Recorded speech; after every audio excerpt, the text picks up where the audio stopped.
ओंकार हत्तीला पकडण्याच्या संदर्भात परवानगी दिलेली आहे आणि शेवटी त्याचा अधिवास कुठला असावा याबद्दल हाय पॉवर कमिटी असते आणि त्यांनी या संदर्भातला नंतर निर्णय घ्यावा असा निर्णय माननीय कोर्टाने दिलेला.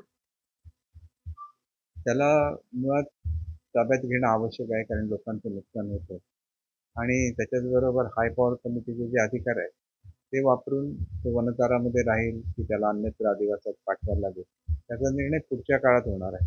परंतु आज तरी महत्त्वाची बाब आहे की त्याला कॅप्चर करण्याची परवानगी ही माननीय न्यायालयाने दिलेली आहे. हत्ती हा नेहमी पिकांचं खूप मोठं नुकसान करतो आणि विशेषतः कोकणामध्ये सर्व बागायती पिकं असतात. त्याच्यामुळे एखादं झाड जर मोडलं तर पुढच्या 50 वर्षाचं उत्पन्न हे शेतकऱ्यांचं बुडत असतं आणि त्याच्यामुळे आणि हा मुळातच हत्तींचा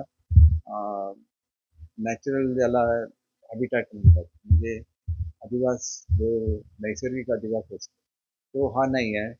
काही काळापूर्वी कर्नाटकमध्ये ज्या वेळेला दुष्काळ होता त्यावेळेला ते हत्ती तिथून सिंधुदुर्गमध्ये आलेले आहेत आणि त्या दृष्टीने त्यांना त्यांच्या नैसर्गिक अधिवासात पाठवणं हे जास्त योग्य आहे असं मला स्वतःला वाटतं. परंतु या संदर्भात अनेक कोर्टाचे निर्णय असतात आणि या सर्वांना अधीन राहत योग्य तो निर्णय फॉरेस्ट डिपार्टमेंटने घ्यावा असं माझं स्वतःचं म्हणणं आहे.